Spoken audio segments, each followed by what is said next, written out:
So what do you do when you feel stuck, when you feel like you don't know what the next move is? That's what we're going to address right now. It's very simple. And I'm going to tell you, everybody has felt overwhelmed. Everybody has felt overwhelmed. Everybody's felt anxiety. Everybody has felt that. If you haven't felt that, then I envy you. But if you have felt it, you may not have even known that that's what you were going through. So what do you do when you feel like you don't know what to do? It's very, very, very, very easy. If you feel like a task is too big, don't look at the task as one giant overall thing. If you feel like you are depressed and you're just blah and you don't know what you should do, pick something that you've been putting off and then do it.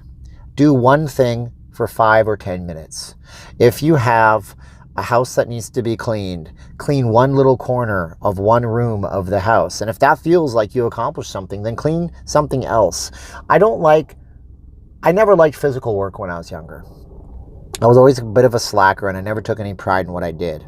And then I had an uncle who really put my feet to the fire, and I started to appreciate the fine art of finishing a task and being able to say that I did a very good job at it.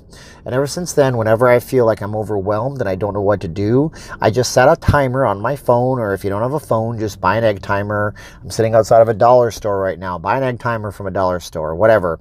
Set aside 5 minutes to work on that particular task and then focus on the task. I know a lot of people that say things like, oh, well, I have ADHD or I have ADD and I can't focus on things. You can focus for 5 minutes. Everybody can focus for 5 minutes. And then in doing this, you have to micro chunk yourself down into little 5-minute increments and 5-minute sections and 5-minute segments. And then at the end of 5 minutes, you look at what you accomplished. And I'm going to tell you a few different things. Your brain likes to come to a conclusion and likes to come to a point where it's accomplished something.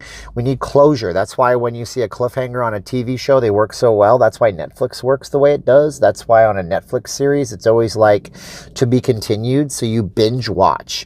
Remember back when I was a kid, sound like an old man who's in his hundreds or 100 years old. But back when I was younger, television used to end on a cliffhanger at the end of the season. And then you'd have to wait all past the summer for the next episode to come up. But you remembered the cliffhanger because your brain wanted closure. That's the closure that you want.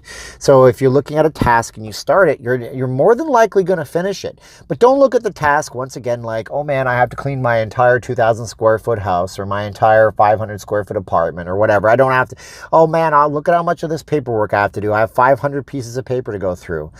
Go through 5 pieces of paper. Clean 25 square feet of your house. And then when you finish it, look at it, appreciate it, and move on to something else. And that's how you will feel unstuck. Hey, look, I make videos all the time, pretty much every day. If you like this video, give it a like. And if you're just browsing through, click on the subscribe button and make sure you hit the link in the description below for some goodies that you might like about manifesting and the law of attraction. Leave a comment, and I appreciate you watching. Thank you so much. This is New Thinking, New Life, and I'll talk to you guys in another video. Bye-bye.